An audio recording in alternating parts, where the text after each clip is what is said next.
ஒன்று. தமிழ்நாடு வளர்ச்சி மற்றும் நிர்வாக மாற்றங்கள். சமூக நலன் மற்றும் வளர்ச்சி திட்டங்கள். கள்ளக்குறிச்சியில் நடைபெற்ற அரசு விழாவில் பல்வேறு நலத் திட்டங்கள் மற்றும் மேம்பாட்டுப் பணிகள் முன்னெடுக்கப்பட்டன.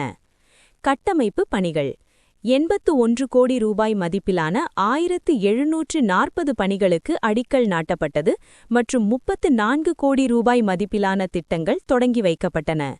பொருளாதார வளர்ச்சி. மாநிலம் 11.90% ஜிடிபி வளர்ச்சியை பதிவு செய்துள்ளது. மகளிர் மேம்பாடு. 2021 முதல் மகளிர் சுய உதவிக் குழுக்களுக்கு 1,04,00,000 கோடி ரூபாய் கடன் வழங்கப்பட்டுள்ளது. மகளிர் சுய உதவிக் குழு உறுப்பினர்களுக்கு அரசு பேருந்துகளில் 25 கிலோ வரை பொருட்களை 100 கிலோமீட்டர் தூரத்திற்கு இலவசமாக கொண்டு செல்ல அடையாள அட்டைகள் வழங்கப்பட்டுள்ளன. வீட்டு வசதி. கலைஞரின் கனவு இல்லம் திட்டத்தின் கீழ் 3 லட்சம் வீடுகள் கட்டப்பட்டுள்ளன. 2030க்குள் 8 லட்சம் வீடுகள் இலக்கு நிர்ணயிக்கப்பட்டுள்ளது. ஆளுநர் நியமனம் மற்றும் அரசியலமைப்பு சட்டங்கள். ராஜேந்திர விஸ்வநாத் அர்லேகர் 12 மார்ச் 2026 அன்று தமிழ்நாட்டின் கூடுதல் பொறுப்பு ஆளுநராக பொறுப்பேற்றார். அரசியலமைப்பு பிரிவுகள். ஆளுநரின் அதிகாரங்கள் மற்றும் செயல்பாடுகள் சட்டப்பிரிவுகள் 153 முதல் 167 வரை விளக்கப்பட்டுள்ளன. பிரிவு 161. மாநில சட்டங்களின் கீழ் தண்டனை பெற்றவர்களுக்கு மன்னிப்பு வழங்கும் அதிகாரம். பிரிவு 172. சட்டப்பேரவை மசோதாக்களுக்கு ஒப்புதல் அளித்தல் அல்லது குடியரசுத் தலைவரின் பரிசீலனைக்கு நிறுத்தி வைத்தல். பிரிவு 213. அவசர சட்டங்களை பிறப்பிக்கும் அதிகாரம். 2. சுற்றுச்சூழல் மற்றும் காலநிலை மாற்றம். கிளைமேட் ட்ரேஸ் அறிக்கை 2025. 2025ஆம் ஆண்டில் உலகளாவிய பசுமை இல்ல வாயு வெளியேற்றம் உச்சத்தை எட்டியுள்ளதாக இந்த அறிக்கை தெரிவிக்கிறது. முக்கிய நாடுகளின் வெளியேற்ற போக்கு. நாடு. வெளியேற்ற போக்கு. முக்கிய காரணம்.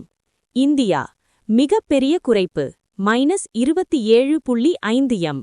சூரிய மற்றும் காற்றாலை மின்சக்தி விரிவாக்கம். ரஷ்யா அதிகப்படியான அதிகரிப்பு +51.6 எம். எண்ணெய் மற்றும் எரிவாயு உற்பத்தி விரிவாக்கம். சீனா 0.28% வளர்ச்சி குறைவு. பாரிய அளவில் புதுப்பிக்கத்தக்க எரிசக்தி நிறுவனம். அமெரிக்கா கிட்டத்தட்ட நிலைத்தன்மை +0.23%. போரினால் ஏற்படும் சுற்றுச்சூழல் பாதிப்புகள். இஸ்ரேல் காசா போர் சுமார் 33 மில்லியன் டன் CO2க்கு இணையான வெளியேற்றத்தை உருவாக்கியுள்ளது. இது காற்று மாசுபாடு, கருப்பு மழை, மண் மற்றும் நிலத்தடி நீர் நச்சுத்தன்மை மற்றும் கடல்சார் சுற்றுச்சூழல் பாதிப்புகளை ஏற்படுத்துகிறது. 3. பொருளாதாரம். அந்நிய நேர முதலீடு FDI. இந்தியாவின் எல்லையை பகிர்ந்து கொள்ளும் நாடுகளிலிருந்து வரும் முதலீடுகளுக்கு அரசாங்க ஒப்புதல் தேவை என்ற பிரஸ் நோட் 3/2020 விதிகளை மத்திய அமைச்சரவை தளர்த்தியுள்ளது. FDI வகைகள். கிடைமட்ட, செங்குத்து, கூட்டு நிறுவன மற்றும் தள FDI வகைகள். நுழைவு உத்திகள். கிரீன்ஃபீல்ட் புதிய வசதிகள் மற்றும் பிரவுன்ஃபீல்ட் ஏற்கனவே உள்ள நிறுவனங்களை வாங்குதல். 4. அரசியல் மற்றும் சட்டம். OBC கிரீமி லேயர் தீர்ப்பு. பெற்றோரின் வருமானத்தை மட்டுமே அடிப்படையாகக் கொண்டு ஒரு OBC விண்ணப்பதாரரை கிரீமி லேயராக கருத முடியாது என்று உச்சநீதிமன்றம் தீர்ப்பளித்துள்ளது. 1993ஆம் ஆண்டு குறிப்பாணையின்படி சம்பளம் மற்றும் விவசாய வருமானத்தை இந்த கணக்கீட்டில் சேர்க்கக்கூடாது. இந்த தீர்ப்பு 2015 முதல் இடஒதுக்கீடு மறுக்கப்பட்ட UPSC தேர்வர்களுக்கு நிவாரணமளிக்கும். இந்திய தலைமை தேர்தல் ஆணையர் நீக்கம். அரசியலமைப்பு பிரிவு 324(5) படி தலைமை தேர்தல் ஆணையரை உச்சநீதிமன்ற நீதிபதி நீக்கும் நடைமுறையை பின்பற்றியே நீக்க வேண்டும். நடைமுறை. நாடாளுமன்றத்தின் ஏதாவது ஒரு அவையில் தீர்மானம் கொண்டுவர வேண்டும். மக்களவையில் 100 உறுப்பினர்கள் அல்லது மாநிலங்களவையில் 50 உறுப்பினர்கள் ஆதரவு தேவை. பின்னர் சிறப்பு பெரும்பான்மையுடன் நிறைவேற்றப்பட்டு குடியரசுத் தலைவரால் ஆணை பிறப்பிக்க வேண்டும். இதர முக்கிய சட்ட நிகழ்வுகள். பொது சிவில் சட்டம் UCC. அரசியலமைப்பு பிரிவு 44 கீழ் நாடு முழுவதும் ஒரே மாதிரியான சிவில் சட்டத்தை அமல்படுத்த வேண்டிய அவசியத்தை உச்சநீதிமன்றம் வலியுறுத்தியுள்ளது. உத்தராகண்ட் மாநிலம் இதை முதலில் அமல்படுத்தியது. கருணை கொலை. இந்தியாவில் செயலற்ற கருணை கொலை சட்டப்பூர்வமானது.